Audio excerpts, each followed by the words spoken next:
Bienvenue dans le Green Letter Club, la chaîne qui décortique les grands sujets écologiques. Aujourd'hui, nous allons parler des énergies du futur. Le pétrole et le gaz polluent la planète au point d'en dérégler son climat.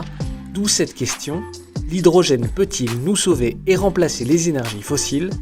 C'est en tout cas l'avis de notre invité et auteur d'Hydrogène, le nouveau pétrole. Thierry Lepercq est aussi et surtout un capitaine d'industrie, fondateur d'une entreprise d'énergie solaire, ex-vice-président d'Engie en charge de l'innovation et aujourd'hui à la tête de Soladvent, une entreprise qui conseille les grands groupes gaziers sur l'hydrogène. Thierry Lepercq, bonjour. Bonjour. On va parler ensemble des énergies d'avenir, du solaire, de l'éolien, de l'hydrogène, mais avant d'entrer dans l'intimité de ces sujets, est-ce que vous pouvez nous résumer rapidement votre parcours dans le monde de l'énergie ? J'ai découvert l'énergie de manière un peu par hasard, en fait, après avoir développé des activités dans le domaine bancaire, mais surtout le financement des technologies.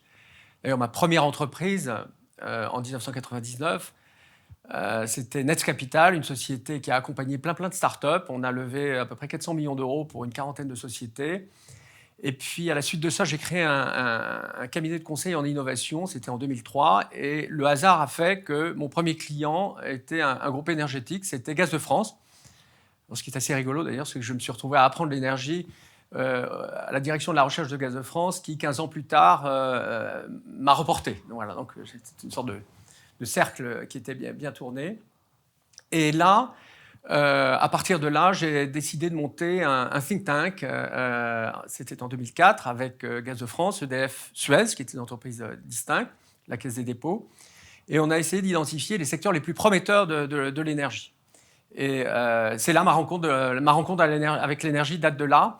Et à l'époque, les gens, je me souviens, qui étaient autour de ces tables que nous réunissions, me disaient, vous savez, le monde de l'énergie, on innove peu.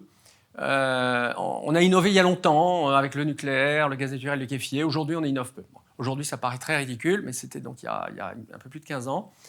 Et on ne s'est pas découragé. Pendant 1 an et demi, on a travaillé sur... on a identifié une vingtaine de secteurs. On a zoomé sur 3 qui nous paraissaient à l'époque les plus prometteurs. Alors, c'est intéressant de regarder, d'ailleurs, 15 ans après, où est-ce qu'on en est.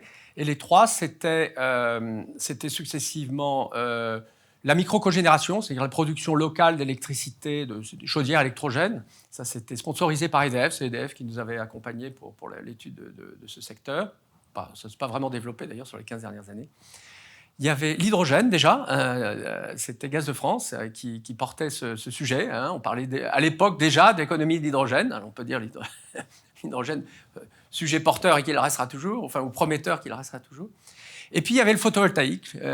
Et pour moi, ça a été une sorte d'épiphanie de me rendre compte qu'on pouvait produire de l'électricité d'une autre manière, c'est-à-dire avec de l'électronique. Et ce qui est important de comprendre, et que nos téléspectateurs doivent comprendre, c'est que le solaire photovoltaïque, c'est-à-dire du silicium, une plaquette de silicium qui transforme directement le photon en électron, se différencie de toutes les autres sources de production d'électricité qui sont mécaniques, qui tournent avec des turbines.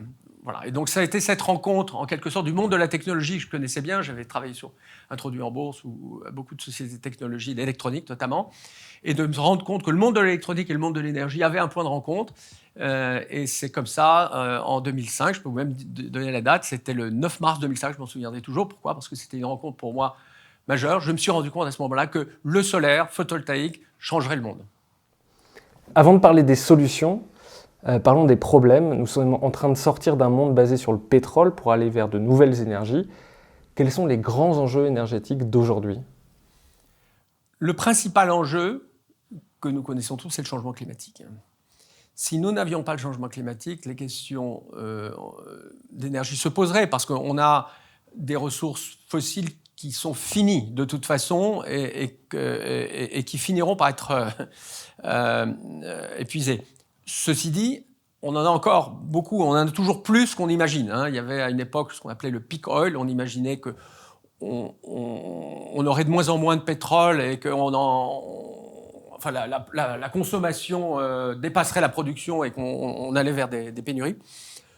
On est aujourd'hui convaincu du contraire, c'est-à-dire qu'il y a des ressources pétrolières et gazières très très abondantes, je ne parle même pas du charbon qui est absolument immense. Donc le sujet aujourd'hui, c'est comment on remplace les combustibles fossiles et comment on les remplace très rapidement. Et là, je voudrais insister sur quelque chose. On n'a pas le temps, j'ai même dit, on n'a plus le temps. Il faudrait juste que nos auditeurs essaient de comprendre la situation dans laquelle on est. Ce que nous disent les Nations Unies, le programme des Nations Unies pour l'environnement, c'est qu'il faut réduire de 7,6% nos émissions de gaz à effet de serre par an pour tenir l'accord de Paris. 7,6% par an. Et les émissions de gaz à effet de serre, c'est les combustibles fossiles. Je dis, faut pas. C'est vrai. En fait, on a 36 milliards de CO2 émis total sur la planète, et 36 milliards, ces 36 milliards sont issus des combustibles fossiles, le charbon, le gaz, le pétrole. Ça veut dire quoi? Très simplement qu'il nous faut réduire de 7,6% par an notre consommation de combustibles fossiles à partir de maintenant. Et ça, je pense que les gens s'en rendent pas compte. C'est une gageure, sachant qu'il y a 85% de l'énergie mondiale qui est constituée par l'énergie fossile. C'est une gageure dans la mesure où c'est un sujet à l'échelle. Je travaille beaucoup dans entreprises avec des gens qui viennent du monde du pétrole. Les gens qui viennent du monde du pétrole, ils ont quelque chose, ils ont sur leur carte de visite, il y a marqué 100 millions de barils par jour. Quand ils parlent avec des représentants d'autres sources d'énergie, renouvelables ou autres, eux, ils disent, nous, c'est 100 millions de barils par jour. Autrement dit, un truc immense dont dépendent 7,5 milliards de personnes sur la planète, dont dépend l'économie du monde. Et si on n'arrive pas à être à l'échelle, on ne sert à rien, en fait. Et donc, le sujet aujourd'hui, qui paraît, en fait, insurmontable, c'est pour ça qu'aujourd'hui, on est dans le déni, c'est de savoir par quoi on peut remplacer le pétrole. Et cette question-là, elle est complètement ouverte. Je vais juste prendre aussi une analogie. On dit le pétrole peut être remplacé justement par le solaire et par l'éolien. Ce qu'il faut savoir, c'est que le solaire et l'éolien sont des énergies électriques, que l'électricité, ça n'est que 20% des besoins énergétiques mondiaux. Le reste, c'est la chaleur, les transports, l'industrie, etc. Donc, si on imagine que le solaire et l'éolien montent jusqu'à 50% de l'électricité, ce qui est déjà beaucoup, même énorme, compte tenu de la variabilité de ces ressources, eh bien, on aura résolu gentiment 10% du problème mondial, c'est-à-dire rien. Donc, le sujet aujourd'hui, c'est qu'est-ce qu'on peut avoir pour remplacer le pétrole à l'échelle et tout de suite. Vous comprenez qu'effectivement, le débat est compliqué. Dans cette question-là, il y a une question qui monte, qui est importante. Est-ce qu'il ne faut pas être plus frugal? Est-ce qu'il ne faut pas être plus sobre? Est-ce que ce n'est pas déjà la première question, c'est-à-dire réduire notre consommation d'énergie globale? Si on veut résoudre le changement climatique, je vais le faire très simplement, il faut réduire notre consommation d'énergie, à supposer qu'on veuille le résoudre par la réduction de la consommation d'énergie. Il faut qu'on réduise notre consommation d'énergie de 7,6% par an. Voilà. Alors maintenant, essayez de regarder dans votre vie, maintenant, c'est pas 7,6% une année, c'est 7,6% par an pendant 10 ans, pour arriver à moins 85% dans pas longtemps. Donc maintenant, imaginez, vous réduisez votre consommation de moins 85%. L'énergie, il y en a partout. Bien sûr, il y en a dans les transports. Alors certains disent, mais moi je prends des vélos. Oui, d'accord, mais enfin, quand vous allez au supermarché, vous achetez, même si vous êtes chez votre locavore chéri, eh bien, le locavore, il a pris un véhicule, il a utilisé de l'énergie. Les gens qui ne consomment pas d'énergie, ça existe, ça s'appelle les ermites. D'ailleurs, il y en a finalement assez peu aujourd'hui. Il n'y a pas de solution. La réduction de la consommation est une fausse bonne idée. Ça ne veut pas dire derrière qu'il ne faut pas être astucieux dans sa consommation d'énergie. Mais cette idée de dire qu'on va réduire notre consommation d'énergie, certains disent on va supprimer, arrêtons de prendre l'avion. L'avion, c'est 1,5% des émissions de gaz à effet de serre. On arrête tous de prendre l'avion, on a résolu une minuscule partie du problème. Donc, en fait, on court après des choses qui ne sont pas à l'échelle. Je crois que c'est très, très important de comprendre. L'échelle, c'est, je reviens sur le tour, 100 millions de barils par jour. Supprimer ces 100 millions de barils par jour tout de suite en termes de consommation, c'est arrêter de manger. Aussi simplement comme ça. C'est même pas manger bio, c'est arrêter de manger, simplement parce que même avec du local, eh bien, les produits, je suis désolé, quand on est en ville notamment, eh bien, ils sont transportés même sur 10, 20 ou 50 km, ça prend de l'énergie. Donc si on veut réduire ça, ça veut dire qu'il faut arrêter de manger. Il n'y a pas de solution liée à la frugalité. C'est une légende sympathique, mais c'est une légende. Donc toute la question, c'est comment on trouve un nouveau pétrole, et pour vous, ce nouveau pétrole, c'est l'hydrogène. L'hydrogène, alors ce qu'il faut savoir, c'est que l'hydrogène, c'est l'élément le plus abondant dans l'univers. Hein. Le Soleil, c'est de l'hydrogène. Il est très abondant aussi sur la planète. Je voudrais juste que Jean imagine le contenu énergétique dans un litre d'eau. Regardez un litre d'eau. Il y a l'équivalent en essence d'un demi-litre d'essence dans ce litre d'eau. Maintenant, imaginez l'océan. Vous avez l'équivalent d'un demi-litre d'eau dans chaque litre de l'océan. Voilà. D'un demi-litre d'essence, oui. Ouais. C'est une énergie infinie. Donc, c'est une source d'énergie infinie. On est à la hauteur, je dirais même bien plus que le pétrole, puisqu'on a effectivement là des millions de fois plus que toutes les ressources pétrolières. Alors, c'est important de comprendre quand même, effectivement, pour faire de l'hydrogène, il faut de l'eau, mais il faut aussi de l'électricité. Mais là aussi, très bonne nouvelle, le solaire, pour prendre cet exemple-là, aujourd'hui on a une ressource solaire, alors si je prends la ressource solaire totale qui tombe sur la planète, 10 000 fois supérieure à notre consommation énergétique mondiale. 10 000 fois supérieure. Donc en fait, on a deux ressources infinies qui sont devant nous, qui sont l'eau, le soleil. Plutôt sympathique. Elles sont assez largement distribuées. On ne va pas faire la guerre pour l'eau et pour le soleil. L'eau, je rappelle, si on n'a pas assez d'eau douce, il suffit de désaliniser, c'est pas très très compliqué. L'hydrogène, on peut en faire avec une eau un peu salée ou il faut complètement la dessaler? Non, il faut dessaler. Mais si vous voulez, c'est important de comprendre ce que ça coûte. Ça coûterait l'équivalent de 3% du prix aujourd'hui du baril de pétrole. Donc en fait, si on devait ne prendre que de l'eau désalinisée, ce qui n'est pas le cas notamment dans des pays plus abondants, où l'eau est plus abondante, mais si prenons le cas le pire, en fait l'eau n'est pas un problème. Ça c'est un truc très important. Pour autant, bien sûr qu'on a l'énergie pour la désaliniser. Mais si cette énergie, c'est du pétrole, ça c'est sûr, c'est pas bon. Mais si cette énergie est une énergie entièrement solaire, eh bien à ce moment-là, on n'a pas de problème. Donc ce qu'il faut voir, alors c'est vrai que ça va choquer beaucoup de personnes, c'est que la ressource, enfin c'est plutôt une bonne nouvelle quand même, la ressource est infinie, elle est devant nous. On a juste besoin de se baisser pour la prendre. Et la question, c'est comment on peut le faire. Avant de parler des énergies solaires que vous couplez avec l'hydrogène, la question c'est, l'hydrogène, ça a les mêmes qualités que le pétrole? Revenons un peu en arrière.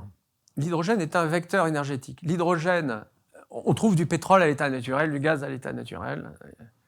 On ne trouve pas l'hydrogène, ou très peu, à l'état naturel. Donc il faut produire de l'hydrogène à partir de l'électricité. Donc l'hydrogène, on peut dire un produit secondaire, qu'on appelle un vecteur en termes énergétiques, qui est issu effectivement d'un côté de l'électricité, n'importe quelle électricité. Moi, je parlais du solaire, mais elle peut être nucléaire, elle peut être tout ce qu'on veut, et de l'eau. Et effectivement, et cette technologie que tout le monde connaît, ou presque, parce qu'on l'a expérimenté quand on est généralement au collège, c'est l'électrolyse. Alors, je ne résiste pas au fait de vous faire une petite citation, et je demande à ceux qui vont écouter la citation d'imaginer qui a dit cette phrase. Oui, mes amis, je crois que l'eau sera utilisée comme combustible, que l'hydrogène et l'oxygène qui la constituent, utilisés isolément ou conjointement, fourniront une source de lumière et de chaleur que le charbon ne saurait avoir. Oui, lorsque les ressources de charbon seront épuisées, on chauffera et on se chauffera avec de l'eau. L'eau est le charbon de l'avenir. Vous aurez trouvé? Jules Verne? Jules Verne, bravo. Jules Verne, 1874, il y a 146 ans. Il parlait donc de cette technologie très ancienne, très simple, qui consiste à avoir deux plaques de métal qui sont alimentées par l'électricité, de l'eau, et d'un côté, donc on a de l'hydrogène, de l'oxygène. Il faut voir ça d'ailleurs. Un électrolyseur, ça ressemble à une sorte de situation de traite. On traite l'hydrogène, l'oxygène. Quand on voit ça, on dit c'est à pleurer de simplicité. Ça n'a rien à voir avec une plateforme pétrolière ou avec une centrale nucléaire. Enfin, on parle de choses qui sont incroyablement simples, ce qui désespère beaucoup d'ingénieurs. Qu'est-ce que c'est que ce truc-là, monstrueusement simple? On ne va quand même pas produire l'équivalent de tout le pétrole de la planète avec ce truc-là. Eh bien si. Donc aujourd'hui, ce qu'il faut voir, c'est qu'on a une technologie qui a aujourd'hui plus de 2 siècles. Parce que quand Jules Verne en parle, c'est déjà une technologie ancienne. Ces technologies, elles existent, elles n'ont tout simplement pas été mises à l'échelle pour une raison très simple, c'est une raison économique. L'économie, c'est toujours la chose la plus importante, que ce soit pour l'énergie ou d'autres sujets. Mais ma question, c'était précisément, est-ce que ça a les mêmes capacités que le pétrole? C'est-à-dire que l'importance du pétrole, c'est qu'il permet de nous chauffer l'hiver, il permet d'être transporté, il permet à nos cargos de franchir les océans. Ça a les mêmes particularités que le pétrole, l'hydrogène? En un mot, la réponse est oui. Les Parisiens qui se promènent dans Paris voient souvent gaz à tous les étages. Vous avez peut-être vu gaz à tous les étages. En fait, ce n'est pas gaz à tous les étages, c'est hydrogène à tous les étages. Parce que pendant 100 ans, entre 1850 et 1950, Paris, la ville lumière, a été alimentée par ce qu'on appelait le gaz de ville. Alors, le gaz de ville, c'est quoi? Nous avions des usines à gaz qui étaient présentes dans Paris, qui prenaient du charbon et qui, par la distillation de ce charbon, on obtenait ce gaz composé à moitié d'hydrogène et à moitié de monoxyde de carbone. Alors pour la faire simple, quand on se chauffait, on utilisait l'hydrogène, et quand on voulait se suicider, on prenait le monoxyde de carbone. Pendant 100 ans, Paris et toutes les villes du monde, les grandes villes du monde, ont été alimentées par l'hydrogène. Qu'est-ce que ça nous dit? C'est-à-dire que l'hydrogène a déjà servi à éclairer et à... Je reviens vraiment à ce que dit Jules Verne, à éclairer et à chauffer nos grandes villes. Pour répondre à cette question, est-ce qu'on peut remplacer le pétrole par l'hydrogène? Oui, dans l'industrie, dans tous les usages industriels. On peut remplacer le pétrole, et le charbon d'ailleurs aussi, dans la production chimique, dans les engrais. On peut le remplacer aussi dans la sidérurgie. On peut transformer aujourd'hui des centrales à gaz et des centrales à charbon en centrales à hydrogène. C'est-à-dire sans changer les infrastructures? Ça, c'est la chose la plus extraordinaire que les gens doivent avoir complètement en tête. Les infrastructures aujourd'hui, alors on va faire les infrastructures pétrolières, on va les prendre dans son enfant. On va prendre le jargon pétrolier. Upstream, midstream, downstream. Upstream, c'est l'amont. Midstream, c'est la logistique, le transport, le stockage. Et downstream, c'est les usages. Bon, upstream, c'est sûr que là, pour le coup, on ne va pas réutiliser les puits de pétrole. Hein, donc les puits de pétrole et les puits de gaz. Midstream, les tuyaux, les gazoducs, les installations de stockage souterrain où, je rappelle, on stocke des milliers de fois plus qu'on ne stockera jamais sur des batteries. On peut stocker des mois. Aujourd'hui, en France, on a 3 mois de stockage gaz. On a aujourd'hui 23 secondes de stockage batterie. Voilà la différence. 23 secondes, 3 mois. Ces stockages gaz, notamment ce qu'on appelle les cavités salides, peuvent être réutilisés. Les centrales à charbon, les centrales à gaz peuvent être converties. Vous avez aujourd'hui les plus grandes sociétés d'équipements énergétiques mondiaux, comme de type Mitsubishi, General Electric ou Siemens, qui ont déjà des offres de turbines, de transformation de turbines à gaz en turbines hydrogène, voire de transformation en centrale à charbon. Donc on peut réutiliser, ça c'est un truc fondamental, on peut réutiliser les infrastructures midstream et les infrastructures downstream avec finalement très peu d'investissement et très rapidement. Et c'est pour ça que l'hydrogène va s'imposer très rapidement, massivement, en se glissant, en quelque sorte, dans ces infrastructures qui ne demandent que ça. Donc par exemple, il y a des centrales à charbon en Bretagne, les dernières centrales à charbon de France. Est-ce que ces centrales-là pourraient être remplacées à court terme par de l'hydrogène? Nous travaillons alors sur une centrale à charbon en France, qui n'est pas celle-là, pour précisément le faire. Imaginez transformer toutes les centrales à charbon de France, d'Allemagne, de Pologne, d'Inde, de Chine, en centrales à hydrogène. Ça peut se faire comme ça. Je vais juste prendre un exemple. Il y a un pays qui l'a fait, c'est les États-Unis.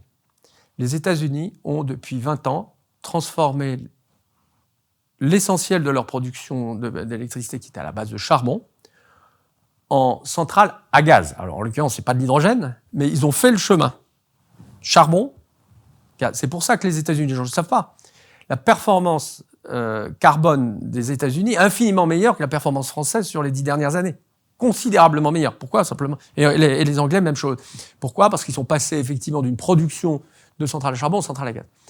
Le même chemin peut être fait de centrale à charbon à centrale à gaz zéro carbone, qui est l'hydrogène. Donc en fait, on a ces infrastructures, on a déjà les sites, on a déjà les emplois. Imaginez arriver devant les salariés de ces entreprises et leur dire « Vous n'allez pas perdre votre emploi. » Quel message d'espoir on renvoie à tous ces gens. À Bruxelles, on est obsédé par la Pologne. Imaginez aller dire aux Polonais que finalement, on ne va pas tout fermer le bassin minier de Katowice et foutre 1 million de Polonais au chômage et qu'on a quelque chose d'avenir pour eux. On a aujourd'hui une capacité, à réutiliser ces infrastructures qui est simplement stupéfiante et dont on va se rendre compte dans les mois qui viennent, enfin, même pas dans les années, dans les mois qui viennent.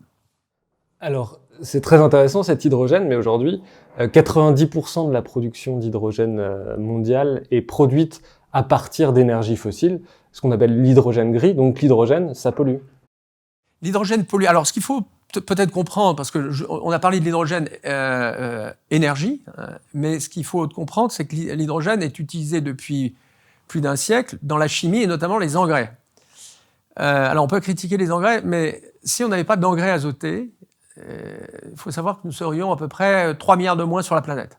C'est-à-dire qu'aujourd'hui, si nous mangeons, alors peut-être parfois trop, c'est qu'il y a un peu plus d'un siècle, 2 savants allemands ont inventé un mécanisme qui permet d'isoler l'hydrogène et d'en faire ce qu'on appelle de l'ammoniac, l'hydrogène H2, l'ammoniac c'est NH3, donc on prend l'azote de l'air, N, et puis on combine ça, et avec NH3 on fait des engrais azotés qui permettent de faire à peu près 40% de production alimentaire supplémentaire, notamment au niveau des céréales. C'est ce changement-là qui a intervenu un an, qui a créé ce marché, on pourrait dire, de l'hydrogène industriel. La formule la plus économique qui s'est imposée il y a un peu moins d'un siècle, c'était l'utilisation de combustibles fossiles, d'abord le charbon puis le gaz naturel, par ce qu'on appelle le vaporéformage, c'est un terme un peu technique, ce processus industriel qui est encore indispensable, puisque les engrais, on en a encore besoin, eh bien, est très émetteur de CO2. Pourquoi aujourd'hui ce schéma-là demeure? C'est que l'hydrogène dit gris est jusqu'à présent été beaucoup moins cher à produire que l'hydrogène vert issu de l'électrolyse de l'eau. Donc tout le sujet est là, hydrogène gris versus hydrogène vert. La bataille est ouverte, c'est essentiellement une bataille de coûts. Et justement, ce qui permet, ce que vous dites en tout cas dans votre livre, ce qui permet de faire de l'hydrogène propre, c'est la baisse drastique des coûts de l'électricité verte. Ce qui est très important là aussi dans le monde de l'énergie et en général, c'est de partir des marchés. Parce souvent on dit il serait souhaitable de faire ceci, il serait souhaitable de faire cela. Dans l'énergie, on a aujourd'hui une mesure qui est assez simple, c'est le prix du gaz, c'est le prix du pétrole. Le prix du pétrole, pratiquement tout le monde sait quel est le prix du pétrole aujourd'hui, c'est un peu moins de $60 du baril, etc. Ce qui est très important, c'est de partir de ce niveau-là. Alors on peut dire, les gens, un jour, on met une taxe carbone et les gens vont payer 2 fois plus cher. On a vu ce que ça donnait en France lorsqu'on a voulu augmenter les taxes carbone. Et la France, de ce point de vue-là, n'est pas un cas isolé. Si on augmente les prix de l'énergie de manière massive, on va avoir des révolutions de type gilet jaune, etc. Et pour les entreprises, la révolution type gilet jaune, c'est quoi? C'est je ferme l'usine et je vais ailleurs. Donc de toute façon, il faut partir des prix du marché. Et ensuite, les gens disent, non, on va mettre des taxes carbone. Oublions les taxes carbone. Enfin, elle peut exister, il y a une valeur carbone, mais ce qui est très important, c'est de partir du marché. Et donc, la question très simple sur l'hydrogène, c'est comment est-ce qu'on arrive à partir des prix du pétrole et du gaz actuels et de regarder comment est-ce qu'on peut produire cet hydrogène vert au prix du pétrole et du gaz actuel. C'est ce que nous avons fait avec mon entreprise. Et l'exercice, il est assez éclairant. Il vous dit que le prix de l'électricité, il doit être à ce niveau-là, et le prix des électrolyseurs, qui est l'autre composante économique, l'eau étant là encore un élément de coût assez minuscule, ils doivent être à ce niveau-là. Alors là, donc la réponse à la question, elle est simple. Il nous faut de l'électricité, qui est le composant majeur, à $15 du mégawattheure. Pour ceux qui ne savent pas ce que c'est $15 du mégawattheure, c'est 3 fois moins que les prix de gros de l'énergie, de l'électricité. C'est à peu près 8 fois moins que les prix des nouvelles centrales nucléaires. Alors vous avez dit, oh là là, très bien. Bonne nouvelle, c'est le prix du solaire. Aujourd'hui, vous avez des appels d'offres solaires qui ont été attribués partout dans le monde et maintenant en Europe. C'est le cas de l'Espagne et du Portugal, à ces niveaux-là. Donc, la question de savoir, est-ce qu'on a la ressource au bon prix, la ressource solaire au bon prix, et notamment en Europe, la réponse est oui. Elle est juste de l'autre côté des Pyrénées. Mais cette ressource solaire, du coup, ça voudrait dire importer de l'électricité. On ne sera pas capable en France d'avoir une ressource solaire à ce prix-là. Dans le monde, on importe et on exporte de l'énergie. Personne ne trouve choquant en France qu'on importe le pétrole. Et là encore, la France, c'est pas un pays importateur d'énergie. 69% de notre consommation énergétique, c'est des combustibles fossiles. Cette énergie est entièrement importée. Elle est importée et personne ne trouve rien à y redire, tout simplement parce qu'on n'a pas le choix. Ça est important. Le nucléaire, si je mets de côté le fait qu'on importe aussi l'uranium, mais supposons que le nucléaire soit une énergie locale, ce qui est le cas aussi de l'hydraulique. Le nucléaire, en France, toute énergie confondue, c'est 17% de nos besoins. Donc on importe de l'énergie en France, on importe de l'énergie en Europe. L'Europe est foncièrement un continent qui importe de l'énergie. Donc la question, c'est simple, de qui et comment?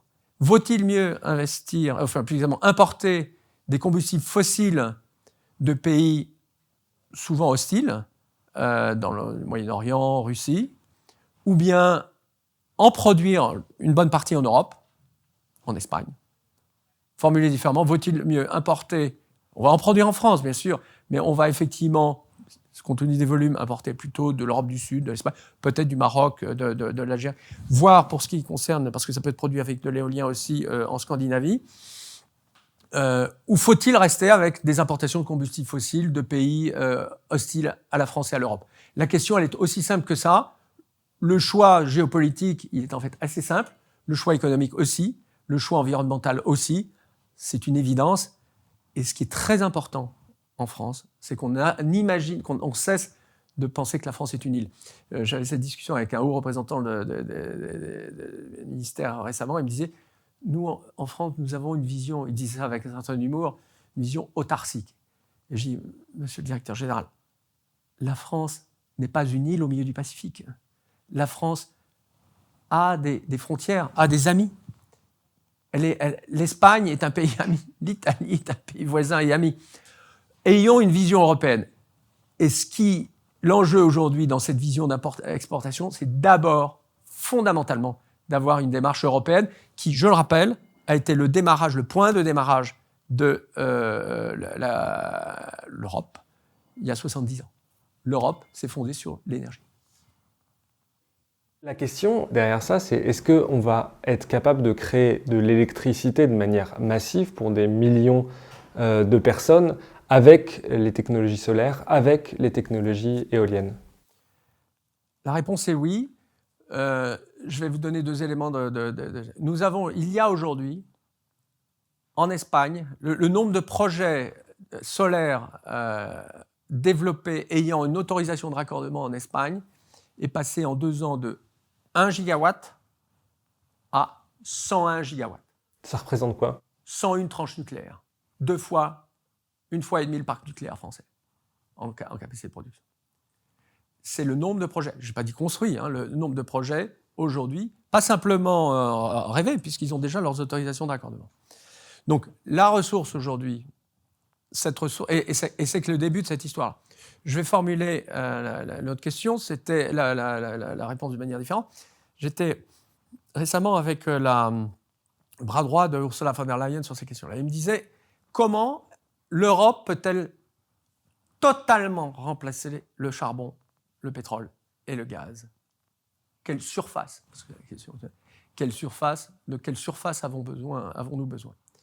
Et si on prend la ressource solaire qu'on a en Europe du Sud et en Afrique du Nord, c'est environ 0,5% de la surface de cette zone-là qui est à proximité dont on aurait besoin. Maintenant, imaginez 0,5% de la meseta espagnole, imaginez 0,5% des déserts marocains, tunisiens.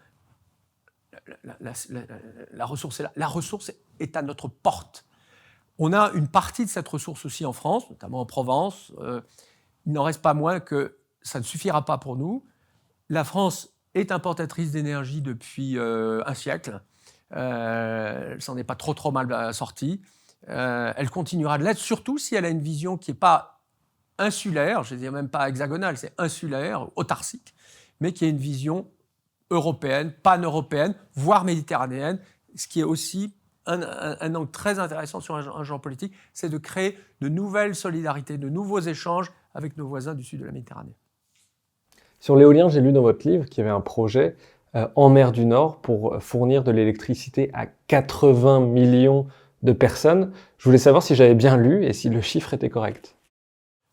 Ce chiffre est correct. Ce projet est bien sûr très ambitieux. Il s'agit de faire une île artificielle ou plusieurs îles artificielles sur des bancs de sable qui sont au milieu de la mer du Nord pour y arriver. Le problème, alors c'est ce qu'on appelle l'éolien offshore, qui a fait des progrès d'ailleurs considérables ces dernières années. Je vais juste prendre un exemple. Les premiers appels d'offres qui ont été signés en France sur l'éolien étaient à 200 € du mégawattheure. C'est un prix très très élevé, ont été renégociés un peu plus tard à un chiffre un peu inférieur. Les derniers, on a fait un dernier appel d'offres en France en mer du Nord à 40 et quelques euros du mégawattheure. Mais si vous avez noté par rapport au chiffre que j'indiquais sur l'hydrogène, c'est-à-dire le chiffre magique de 15 $ du mégawattheure ou 15 € du mégawattheure pour pouvoir faire de l'hydrogène au prix des combustibles fossiles, ce n'est pas suffisant. Donc l'éolien offshore, avec ses surcoûts, c'est utile pour fournir l'électricité, ce n'est pas suffisamment compétitif et ça ne sera probablement jamais, compte tenu des surcoûts de génie civil, ça ne sera probablement jamais pour fournir de l'hydrogène.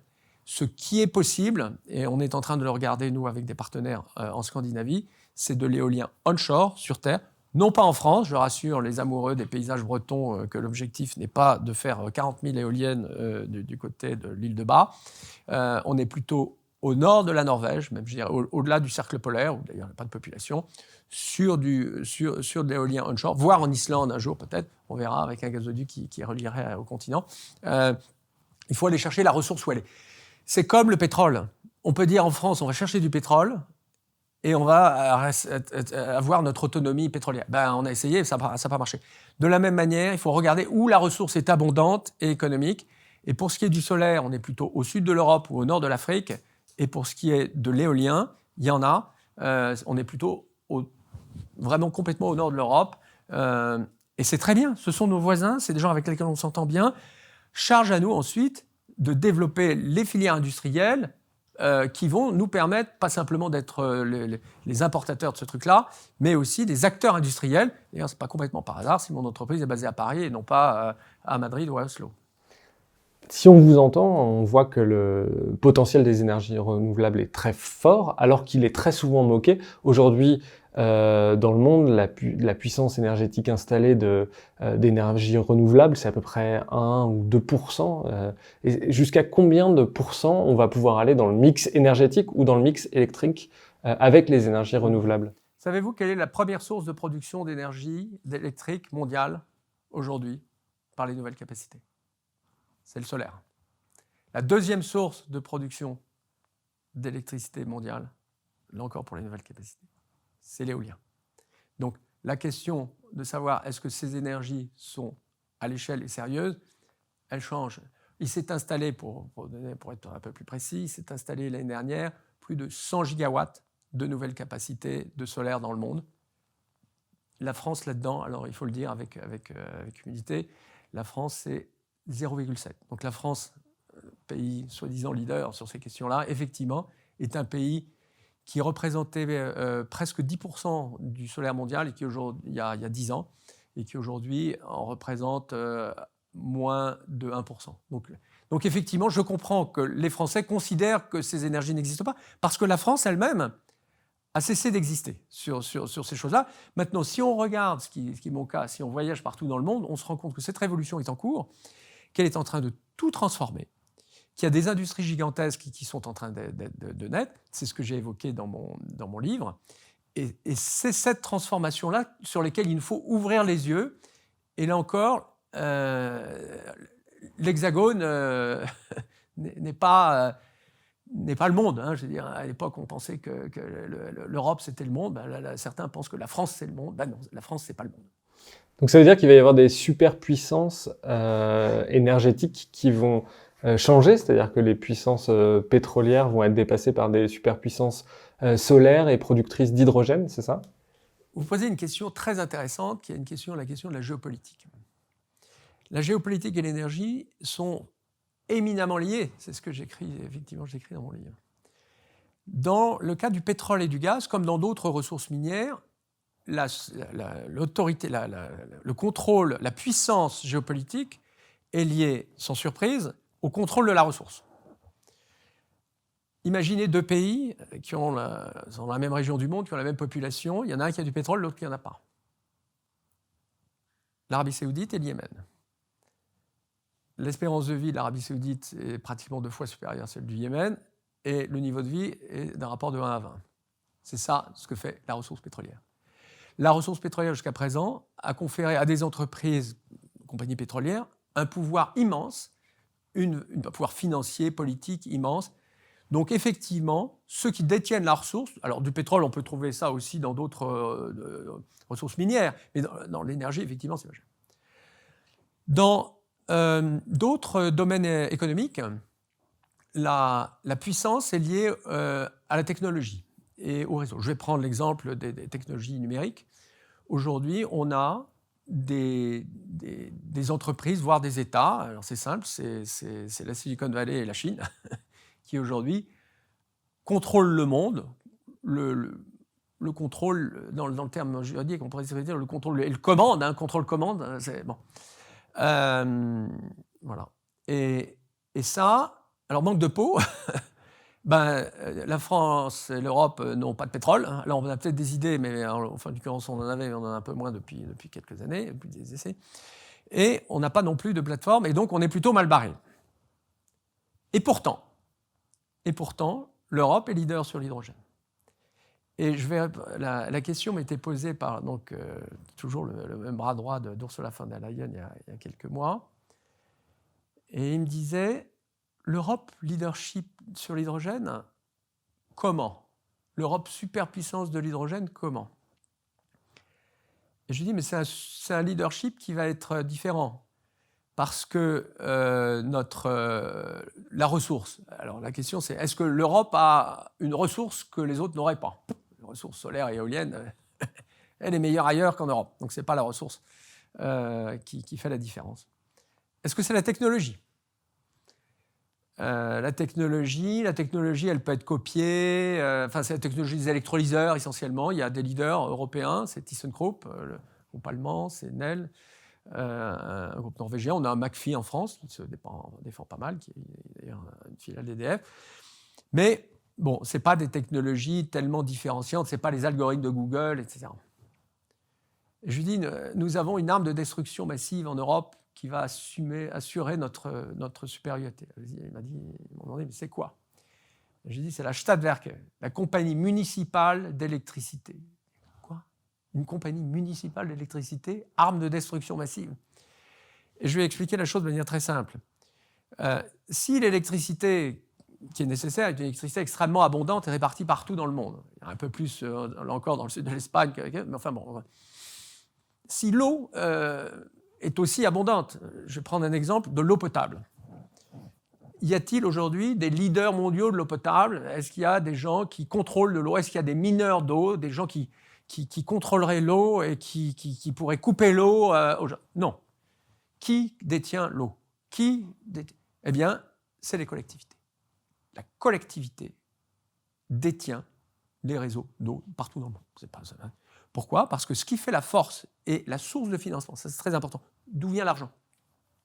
L'argent dans le pétrole, il vient avec la ressource. Le côté noble, c'est l'exploration-production. On pose la question des pétroliers, ils vous diront tout est dans l'exploration-production.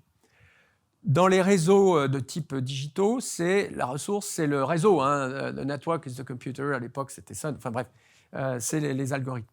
Dans notre cas, je peux dire l'hydrogène ou l'eau, la force c'est quoi ? C'est le contrat de concession à long terme. C'est le fait qu'il y ait des citoyens qui ensemble se soient engagés sur une période longue, sur 10 ans, 20 ans, à payer leur eau à une régie. Parce que souvent c'est public.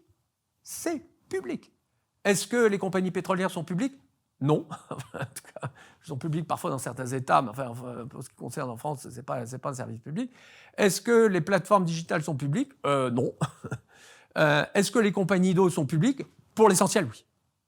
Et donc on va aujourd'hui dans un truc incroyable de résurgence démocratique et collective, où la force de frappe, c'est la capacité de citoyens à s'engager à long terme à acheter le produit en question.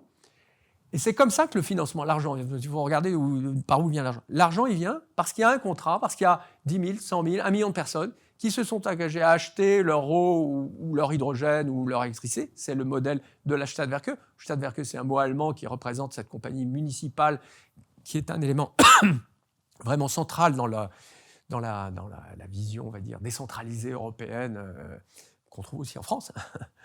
On appelait les régies, hein, un terme qui a un peu vieilli, ou des coopératives. Ce modèle-là, c'est ce modèle-là qui va gagner. Donc, un modèle européen, mais qui peut être aussi exporté. Et là, je vais vous citer la remarque que m'a fait ce conseiller d'Ursula von der Leyen. Il m'a dit « Ah, vous êtes en train de me dire que ce qui fait la supériorité européenne et ce qui va faire la supériorité dans la nouvelle révolution énergétique, c'est la gouvernance. » J'ai dit « Oui, la gouvernance, c'est le produit européen majeur. Ce n'est pas la ressource, ce n'est pas la technologie, c'est la gouvernance. » Donc on va au-devant, et je vais même utiliser un terme fort, hein, une civilisation de l'hydrogène. Une civilisation, c'est quoi? Ce n'est pas simplement une ressource, c'est un rapport à cette ressource. De la même manière qu'on a vécu 150 ans de civilisation du pétrole, avec énormément de bienfaits, des choses qui ont transformé notre vie, qui nous ont permis de nous déplacer d'un bout à l'autre de la planète, et qui nous a en même temps transformés en sujet, appelons-le, en sujet des compagnies pétrolières, en sujet des pays pétroliers. On l'a vu en 1973, lorsque le robinet s'est fermé, on était à genoux, et on a rampé, et on continue de ramper d'une certaine manière. Là, ce qu'on a, c'est la possibilité de déclarer l'indépendance, non pas de manière autarcique, là encore, c'est pas on va tous produire chacun dans notre coin, et puis on va pas parler à nos voisins. On peut faire quelque chose en solidarité avec les autres, donc c'est véritablement un nouveau modèle énergétique et civilisationnel qui est en train d'apparaître. Je vais prendre juste un exemple que je connais bien, puisque je connais très bien les gens qui l'ont lancé. C'est East Bay Community Energy à Auckland. Auckland, c'est 1,5 million d'habitants, c'est juste à côté de San Francisco. Et là, depuis 1 an, tous les clients de PG&E, 1,5 million, hein, c'est quand même significatif, ont basculé vers une société municipale qui est détenue par la municipalité c'est le comté d'Alameda. Et vous avez cette chose absolument incroyable où des gens sont passés d'un système monopolistique lié à une entreprise privée, certes régulée, à un système municipal qui est très orienté vers la production et la fourniture d'énergie renouvelable et d'autres éléments pour favoriser le développement de la région. Effectivement, ce modèle-là, ce modèle démocratique, est un modèle qui se développe. Alors, il faut faire attention, il faut aussi qu'il soit économique. Hein. On a en France beaucoup d'exemples parfois de collectivités à qui on a donné les clés et qui ont pu faire des bêtises. Donc il faut quand même qu'il y ait un système de responsabilité. Mais dans la durée, ce système de CCA qu'on appelle en Europe, là encore, Stadtwerke, en France, il y a un terme pour ça. Entreprise locale de distribution. Vous allez aujourd'hui dans la Vienne, c'est Sorégie. Vous allez dans les Deux-Sèvres, Seolis. Vous allez à Grenoble, gaz et électricité de Grenoble. Vous allez à Strasbourg, électricité de Strasbourg. Vous avez 5% aujourd'hui de l'électricité en France et du gaz qui est fourni par ces entreprises locales. Donc elles existent. Ce modèle-là est un modèle d'avenir. Alors on va revenir sur l'hydrogène. L'hydrogène, ça permettrait de s'éclairer, de se chauffer, de faire avancer des voitures. Oui. Mais aujourd'hui, le parc de voitures à hydrogène représente, j'ai fait le calcul, 0,08% des voitures mondiales. Pourquoi ? Parce que les voitures à hydrogène sont extrêmement chères, et notamment parce qu'il y a du platine dans la pile à combustible. Est-ce que les voitures à hydrogène peuvent un jour être accessibles au grand public ? Ce sujet des voitures de l'hydrogène, on le traite... c'est-à-dire, vous tapez sur Google hydrogène, et puis 80% de ce que vous allez voir a trait au véhicule. Et vous avez raison, c'est un non-marché. Il s'est vendu l'année dernière moins de 10 000 véhicules hydrogène, c'est-à-dire 500 fois moins que de véhicules électriques. C'est rien. Alors on serait tenté de dire tout ça pour ça. Et c'est vrai que si on a des véhicules très chers, pas de station de charge, et de l'hydrogène très cher, on se dit qu'il y a peu de chances que tout ça se développe, notamment face au véhicule électrique qui, lui, voit ses coûts baisser de manière très très forte. Et aujourd'hui, on n'est pas très très loin de la parité avec le véhicule moteur explosion. L'électricité, il y en a partout. Voilà, donc on peut se dire, la mécédite, c'est l'électricité. Et c'est vrai qu'à court terme, je dis ça en tant que conducteur de véhicule électrique, c'est difficile à battre l'électricité. Il n'en reste pas moins que, alors d'abord sur les camions, sur les bateaux, et même sur le véhicule, c'est un peu l'œuf et la poule. Si vous avez tout ce machin très cher, ça ne va pas marcher. Si vous avez de l'hydrogène fourni de manière très abondante pour l'industrie, la chaleur, quand je dis très abondante, et surtout très peu cher. Autrement dit, si l'hydrogène est moins cher que le diesel, je vais faire simple. Si l'hydrogène, qui est aujourd'hui 3, 4, 5 fois plus cher que l'hydrogène, le diesel, devient moins cher, eh bien, les constructeurs automobiles vont se mettre à en faire, non pas 10 000, mais 1 million, 5 millions ou plus. Et pour l'essentiel, tout repose sur les volumes. La part que vous évoquez de platine, c'est un sujet, mais le vrai sujet, le coût, il ne faut pas imaginer qu'une voiture à hydrogène, c'est du plaqué platine partout. Hein. Je veux dire, la part du platine dans la part du véhicule est en fait très faible, parce que c'est utilisé dans des quantités très, très, très modestes. Ce qui est cher, c'est la construction, enfin de la pile à combustible elle-même. Pourquoi ? Parce que c'est fait à des quantités très, très faibles. Hein, donc tout ça est lié. Donc si vous arrivez à résoudre ce sujet de poule et d'œuf, en fait, de volume, par la disponibilité de carburant en très grande quantité, tout est là. Si vous n'avez pas de carburant, vous avez peu de stations, prix très cher, je veux dire, vous n'allez jamais résoudre ce problème. On dit qu'il y a une vingtaine de stations en France à peu près qui servent de l'hydrogène.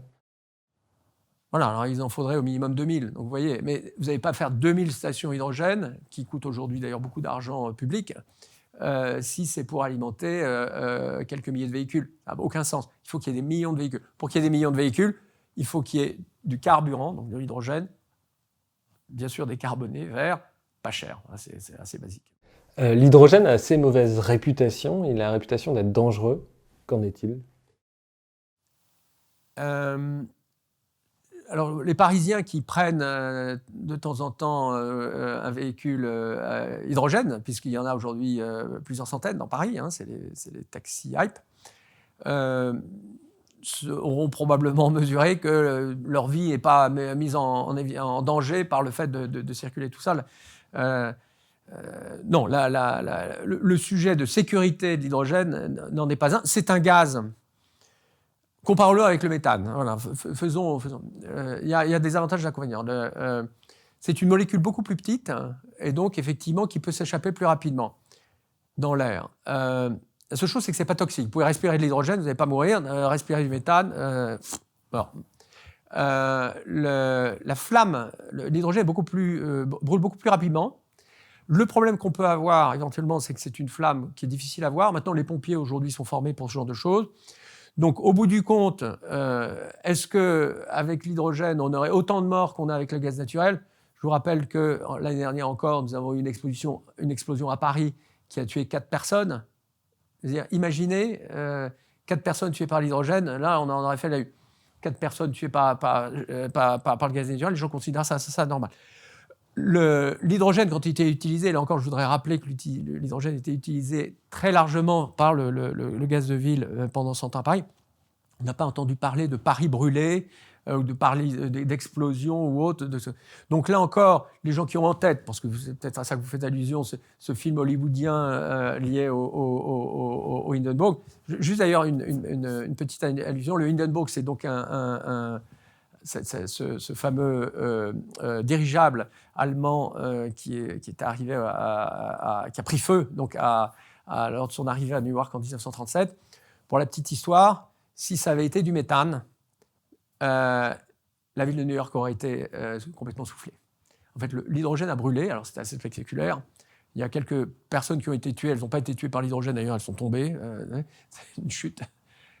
Si on avait eu la même quantité de méthane qui avait brûlé, ça aurait fait une explosion qui aurait détruit New York, qui était juste à côté. Voilà. Donc il faut relativiser les choses. C'est un produit qu'il faut manipuler avec prudence, notamment c'est une petite molécule.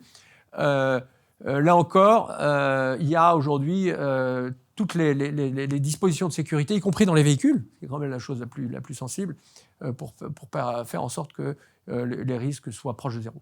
Ils ne sont pas complètement à zéro, mais ils sont proches de zéro. Quand même, sur la disponibilité des ressources, donc pour faire des piles à combustible, on a besoin de platine. La platine, c'est une ressource qui est sur la liste des matériaux critiques de l'Union européenne. Pour le solaire, on a besoin d'argent. C'est pareil, c'est une ressource qui, d'ici une vingtaine d'années, va finir par manquer. Quand on parle de l'éolienne, on parle de terres rares pour faire fonctionner les pales, enfin, avec les aimants. Est-ce que la question de la disponibilité des ressources se pose sur ces 3 technologies et va poser des problèmes à terme si on essaye de passer à l'échelle? Je commencerai par ce que vous dites sur la pile à combustible. La pile à combustible consomme là encore très très peu de platine, mais c'est vrai que si on produit ça à très très grande échelle, ça aurait un impact important. Mais j'ai lu qu'il ne restait que 13 000 tonnes de platine sur Terre. Mais là où il faut que les gens comprennent une chose, c'est que l'hydrogène, pour l'essentiel, on ne va pas l'utiliser dans les piles à combustible. On va le brûler. On va le brûler dans des turbines, dans des turbines à hydrogène, ce que j'évoquais pour le remplacement des centrales à gaz. On ne va pas remplacer les centrales à gaz par des empilements de piles à combustible. Là encore, pour ceux qui nous suivent, la pile à combustible, c'est le processus technique inverse de l'électrolyse. Donc, dans la pile à combustible, on prend de l'hydrogène, on prend l'oxygène de l'eau, l'oxygène de l'air, H2 et O. On fait de l'électricité et de la chaleur et ça rejette de la vapeur d'eau. Voilà. On peut faire la même chose en brûlant l'hydrogène. C'est le rendement énergétique à peu près le même. Si on veut faire ça à grande échelle, il vaut mieux le brûler, notamment dans des centrales. Donc cette question-là va moins se poser. Pour ce qui concerne le solaire, ce qu'il faut savoir, c'est que l'argent, tel qu'il peut être remplacé par le cuivre. Donc l'argent est utilisé, là encore pour ceux qui ne le savent pas, dans ce qu'on appelle les grilles de contact. Donc on est à 0,001% de la masse d'une cellule photovoltaïque. Une cellule photovoltaïque, ce n'est pas de l'argent, c'est du silicium. Il y en a 38 milliards de tonnes. La ressource est quasiment infinie. C'est du sable, grosso modo. Donc la ressource est quasiment infinie. Donc aujourd'hui, le sujet de ressources naturelles sur le solaire ne se pose pas. Quant à l'éolien, il y a effectivement des progrès. À chaque fois, il y a des progrès technologiques qui permettent d'utiliser de moins en moins de ces énergies et de ces métaux. Je vais prendre juste l'exemple du cobalt. On a beaucoup parlé du cobalt, alors qu'il ne se présente, qui est utilisé en l'occurrence dans les batteries et pas dans l'hydrogène. Mais vous serez peut-être intéressé de savoir que le cobalt et le lithium, d'ailleurs, le prix de ces 2 matières premières se sont effondrés cette dernière année, parce que justement, malgré l'explosion de la consommation, le fait que les nouvelles technologies en utilisent beaucoup, beaucoup, beaucoup moins et qu'on puisse anticiper déjà même des filières de recyclage fait que la demande minière est très inférieure à ce qui était anticipé. Donc là encore, ayant une vision dynamique, sur les choses essentielles, pour ce qui me concerne, je dirais, qui sont d'un côté le solaire, de l'autre côté l'hydrogène, on a des ressources infinies, véritablement infinies, de silicium et de cuivre, d'un côté, et de l'autre côté de métal, parce que pour faire c'est de l'acier, pour faire un électrolyseur c'est de l'acier, c'est de l'acier. Voilà. Il y a un peu de nickel quand même, mais un tout petit peu. Donc les ressources aujourd'hui naturelles, est-ce qu'on peut faire 100% de nos besoins couvrir 100% de nos besoins en ayant un impact minier minimal? La réponse est oui. Et ça ne peut pas en tout cas être un argument renvoyé contre ces technologies, notamment surtout le solaire et l'hydrogène. L'hydrogène, c'est une source d'énergie qui est déjà utilisée, notamment pour la propulsion des fusées Ariane. Est-ce qu'aujourd'hui, on a des projets industriels d'ampleur qui fonctionnent à l'hydrogène? L'hydrogène est utilisé, là encore, dans les engrais. Je vais prendre un exemple. Il y a une usine à côté de Bordeaux qui produit 1 million de tonnes d'engrais. Elle consomme l'équivalent de 50 000 tonnes d'hydrogène. Donc, vous avez aujourd'hui des très grosses utilisations. En France, on utilise à peu près 1 million de tonnes d'hydrogène, soit pour les engrais, soit aussi pour le raffinage. Donc, des processus industriels qui utilisent l'hydrogène existent aussi, déjà. Pour les procédures les plus innovantes, je parle en particulier sur la sidérurgie, vous avez aujourd'hui une première unité qui n'est pas énorme mais qui existe, qui est exploitée par Voestalpine, qui est l'opérateur sidérurgique, l'industriel de sidérurgie d'Autriche, qui utilise cette fois-ci de l'hydrogène, de l'électricité hydraulique pour faire de l'hydrogène vert pour son usine de Linz. Donc ça existe, ça marche. La question aujourd'hui de savoir est-ce que ça marche, ce n'est pas un sujet. La question est-ce que, on revient toujours à la même chose, est-ce que la disponibilité du produit est suffisamment abondante, et l'excellente nouvelle qui va arriver dans les mois qui viennent, c'est que effectivement, on va pouvoir produire massivement, je vous ai évoqué les gigawatts, ou dizaines ou centaines de gigawatts qui sont en cours de développement de solaire, notamment dans le sud de l'Europe.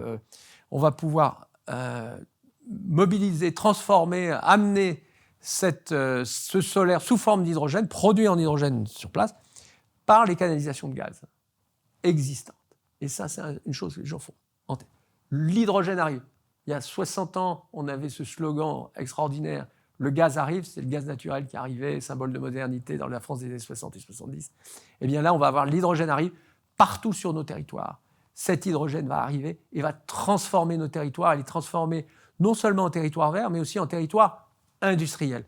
Et là, je voudrais insister sur cette chose-là. Ce n'est pas simplement un produit pour remplacer un autre.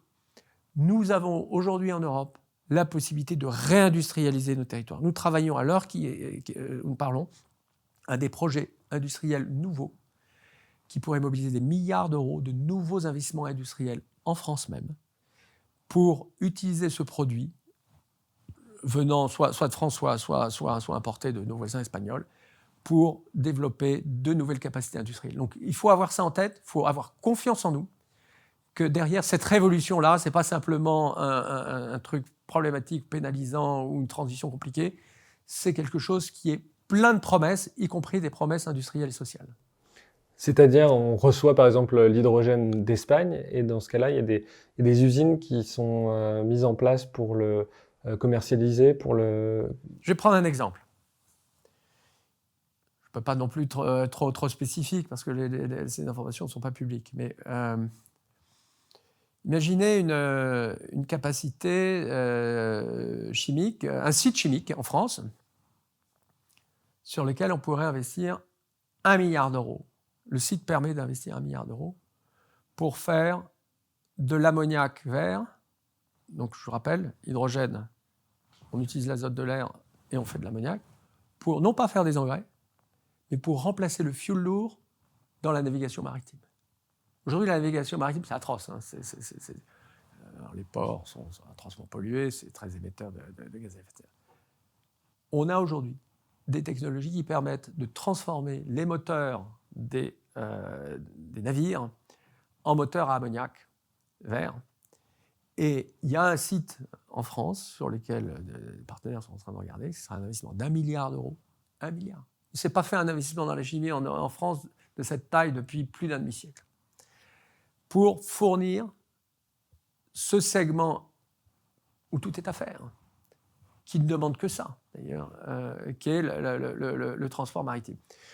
Voilà, c'est un exemple. Il y en a d'autres où l'innovation, le fait de voir de nouveaux marchés, d'avoir confiance dans notre site industriel, mais j'en profite pour dire, sans subvention. Aujourd'hui, il y a malheureusement depuis un certain temps un conditionnement en France qui consiste à dire on ne peut faire de l'industrie qu'en mendiant. L'industrie de la mendicité, les mendiants de l'industrie, c'est-à-dire il faut demander.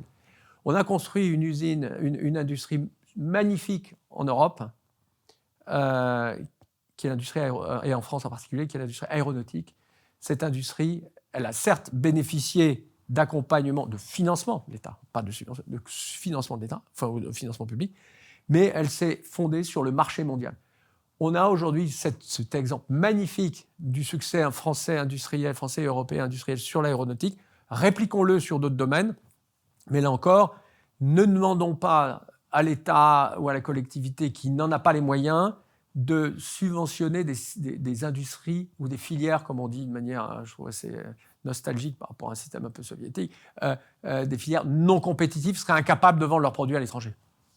Alors, une partie de votre métier, c'est de faire du lobbying sur la question de l'hydrogène. Comment est reçu votre discours de la part des hommes politiques que vous rencontrez et comment ce discours est aussi perçu par les chefs d'entreprise des grandes entreprises énergétiques? Si vous appelez lobbying une démarche qui consiste à faire adopter une réglementation favorable à votre industrie et à lui faire avoir des avantages et des subventions et autres passe-droits, je suis un anti-lobbyiste. Je suis, pour ce qui me concerne, et avec les gens qui m'accompagnent, convaincu que seul compte la technologie, les territoires, l'industrie et la finance, et que tout ça doit être réuni ensemble pour faire des modèles qui tiennent la route. Ensuite, aller passer son temps dans les couloirs des ministères ou de l'Assemblée nationale pour demander des passe-droits et des machins, ou à Bruxelles, parce que c'est aussi ça se fait très abondamment à Bruxelles. Non seulement c'est une perte de temps, je trouve que c'est quelque chose qui dégrade les personnes qui le font. Donc non, mais je veux les citer, parce que lobbying veut dire quelque chose. Et il y a effectivement un lobby de l'hydrogène. Ce lobby de l'hydrogène, je vais vous expliquer qu'est-ce qu'il fait aujourd'hui en France. Il est en train de demander des subventions gigantesques, de demander des aides de ceci, des aides de cela, etc. Et à titre personnel, je trouve ça c'est une voie de garage. Donc le sujet dont je parle, moi je parlais beaucoup plus d'un dialogue avec les différentes parties prenantes. Alors ces parties prenantes, où sont-elles ? Elles sont partout. Elles ne sont pas simplement dans les couloirs des ministères, elles sont très minoritairement dans les couloirs des ministères. Elles sont dans les territoires, elles sont chez les financiers. Figurez-vous, les financiers, et je passe beaucoup de mon temps à Londres. Pourquoi ? Parce que lorsque vous avez en face de vous, prenons un nom bien connu maintenant en France, BlackRock, qui gère 7 000 milliards, et si BlackRock, et aujourd'hui je peux vous dire qu'ils sont convaincus, si vous avez la même chose ici, Norges, qui est le fonds souverain norvégien, qui est le plus gros fonds souverain mondial avec 1 000 milliards de dollars qui lui appartiennent. Ces gens-là, s'ils sont convaincus, eh bien, ils vont mettre de l'argent. Ils vont prendre l'argent du pétrole, ils vont le mettre dans l'hydrogène. C'est ça. Alors, c'est ça du lobbying. Effectivement, si vous avez un territoire qui dit, moi, je vais faire des projets industriels, des projets à ce moment-là, c'est effectivement l'enjeu aujourd'hui, c'est de dialoguer. Alors, pour répondre à votre question, quelle est la réception ? Elle n'est pas la même partout. Et elle est triomphale dans certains pays, et notamment en Europe du Sud. Triomphale. Extraordinaire. Espagne et Italie, notamment. Elle est très encourageante dans certains pays comme la Norvège, les Pays-Bas, la Belgique. Elle est intéressante en Allemagne. Je vais vous citer une anecdote. J'ai discuté récemment avec une membre du gouvernement français. Et on parlait d'hydrogène. Elle me dit, vous avez une super fan. Alors je dis, c'est qui ? Angela Merkel. Elle n'arrête pas de bassiner le président de la République, Emmanuel Macron, avec ses histoires d'hydrogène. Elle est complètement fan et elle veut le développer. Voilà, donc vous aurez compris qu'il y a des gens qui sont convaincus et d'autres pas encore. Et justement, est-ce qu'au sein de nos gouvernements, est-ce que nos hommes politiques, est-ce que déjà ils peuvent faire quelque chose pour développer la filière, comme vous disiez tout à l'heure, ou est-ce que finalement les investissements vont se faire via le secteur privé ? L'énergie, c'est un système, l'énergie, c'est de l'intérêt général. Il faut qu'il y ait des opérateurs de réseau, il faut qu'il y ait des régulateurs. Donc on travaille avec les opérateurs de réseau et les régulateurs de manière très étroite. Et la bonne nouvelle, c'est qu'eux sont intéressés. Je vais prendre l'exemple d'un opérateur de réseau électrique. Lui, c'est quoi son intérêt ? C'est de faire en sorte qu'il y ait de la lumière allumée tous les jours dans des conditions économiques acceptables pour le pays. Aujourd'hui, si on a un système, le système vers lequel on va, en France et en Europe, nous amène au crash. Pourquoi ? Parce qu'on a des installations anciennes qui coûtent de plus en plus cher. Suivez mon regard. Vous avez des installations nouvelles, solaires et éoliennes, qu'on a continué de manière complètement abusive d'ailleurs de subventionner et qui fournissent, pour ce qui est donc la partie électrique, une électricité de plus en plus variable, donc avec un impact sur le réseau de plus en plus déstabilisant. Et donc imaginez un système en fait fragilisé et Et comment est-ce que je vais arriver à maintenir les lumières allumées? C'était ce que me disait le patron de la FERC, avec lequel j'ai discuté. Le FERC, c'est le régulateur américain, le Federal Energy Regulatory Commission. Il me dit, je lui ai demandé, monsieur le Président, c'est quoi votre souci principal? Il me dit que les lumières restent allumées. C'est un truc très, très, très basique. Donc si aujourd'hui on arrive et qu'on dit, on peut vous aider, les régulateurs, à faire en sorte que cet objectif, qui est un objectif d'intérêt général absolu. Ce qu'il faut savoir que dans le monde, dans l'énergie, il y a 3 règles absolues. La première, c'est la sécurité. C'est la première. La deuxième, c'est la compétitivité. La troisième, c'est la décarbonation. La décarbonation, si on a une énergie décarbonée qui n'est ni sûre ni compétitive, ça ne va nulle part. Donc aujourd'hui, ce dialogue-là, si on arrive à l'avoir sur des choses en fait factuelles, on évite les sujets un peu émotionnels qui sont très prégnants en France, qui fait que même au plus haut niveau de l'État, pour être franc, on a encore des gens qui ont cette perception nostalgique d'une France impériale, hein, je ne sais pas si on peut l'appeler ça, enfin, en tout cas, il y avait un impérium énergétique qui n'a pas disparu, qui est encore partiellement là, mais qui va s'étioler, qui s'étiole d'ailleurs chaque jour.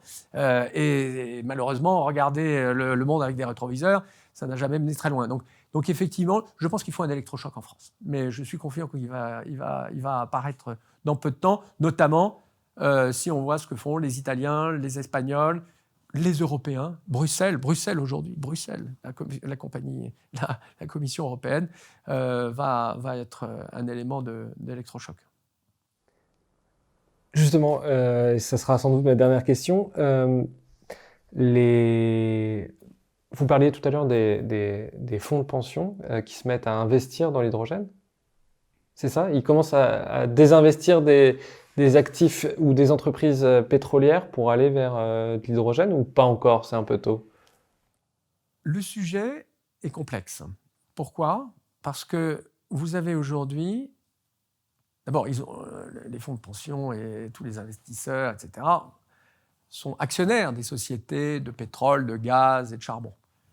Il y en a pour 5 000 milliards de ces actifs.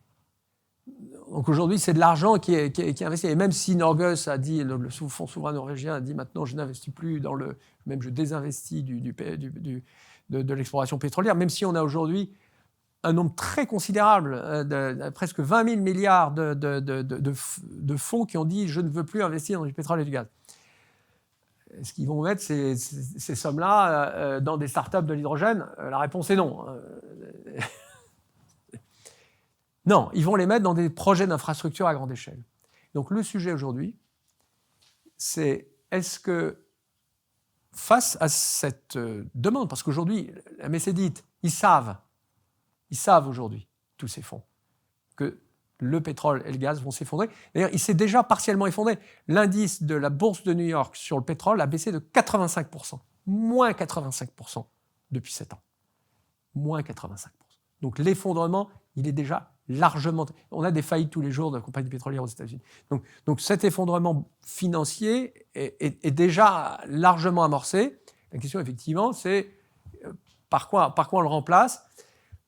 Moi, je vous fais le pari que ça ne va pas être des startups, que ça va être des opérateurs d'infrastructures à très grande échelle dans le transport de gaz, dans le stockage de gaz, qui va devenir le transport d'hydrogène, le stockage d'hydrogène, dans les utilisations de cet hydrogène dans l'industrie, dans la mobilité, et là, il y a un potentiel absolument gigantesque dans la production d'électricité.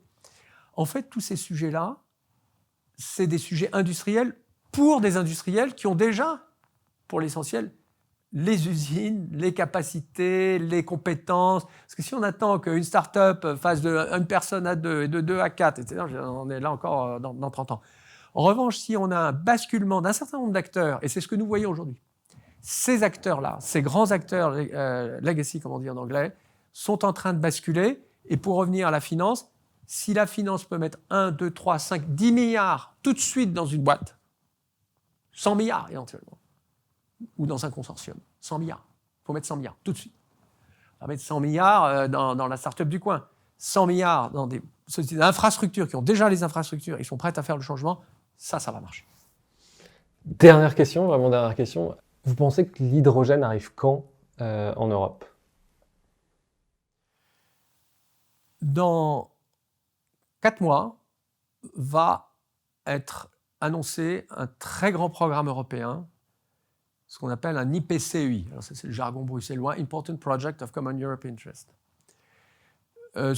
Ce projet a eu déjà un premier pré-lancement qui s'est tenu le 8 octobre à Bruxelles, où ont été réunis une centaine d'entreprises d'une vingtaine de pays européens qui ont annoncé ensemble 30 milliards d'euros d'investissement dans différentes chaînes de la valeur. Alors, pour être franc, c'était des projets encore en gestation. Ça a déjà montré l'intérêt. Ce projet-là, alors IPCEI, pour ceux qui ne savent pas, c'est ce qui a été utilisé, le dispositif qui a été utilisé pour les batteries et qui permet aujourd'hui à la France et à l'Allemagne notamment de porter ces méga usines de batteries pour essayer de courir après la Chine sur la production de batteries pour les véhicules. Mais là, on a quelque chose qui est, pour être franc, 10, peut-être 50 fois plus gros et en même temps complexe. Donc, le mouvement est parti. Nous avons devant nous, première étape au mois de juin, un IPCEI qui va être lancé. Moi, je fais le pari que, et c'est dans quelques mois, le monde va basculer à partir de ce moment-là. Est-ce que du jour au lendemain, on va arrêter de consommer du pétrole et du gaz et que ça y est, 6 mois plus tard, on n'aura plus que de l'hydrogène? Non, parce qu'il va falloir quand même les construire. Mais est-ce que ça sera dans la tête de tout le monde que ça y est, done, c'est fait dans la tête? Si c'est fait dans la tête, si ça prend 1 an, 2 ans, 3 ans, 5 ans, 10 ans, voire 20 ans, parce qu'au bout du compte, si on sortit complètement du pétrole, c'est 20 ans, hein, c'est pas 1 an, 2 ans. Hein, je veux dire, mais il faut commencer tout de suite. Et pour revenir aux objectifs des Nations Unies de moins 7,6%, si on ne commence pas tout de suite à l'échelle, on est foutu. Hein. Mais là, la bonne nouvelle, c'est que l'Europe se mobilise dans un mouvement extraordinaire. Et à la tête de ça, il y a une Commission européenne, une présidente qui voit clair là-dessus. Il y a un vice-président au climat qui s'appelle Frans Timmermans, qui s'est exprimé devant le Parlement européen il y a quelques mois et qui a dit que le Green Deal, le pacte vert, était à la base de la stratégie politique, industrielle et sociale européenne pour la nouvelle Commission sur les 5, mais même sur les 30 prochaines années, et que l'hydrogène, je le cite, l'hydrogène en serait la pierre angulaire. Donc aujourd'hui, ce sujet-là est en route. Vive l'Europe! Thierry Lepercq, un grand merci d'être passé nous voir dans le Green Letter Club. Cet entretien était passionnant. On espère que les promesses de l'hydrogène vont se réaliser. Et à bientôt. À bientôt. Merci. Merci.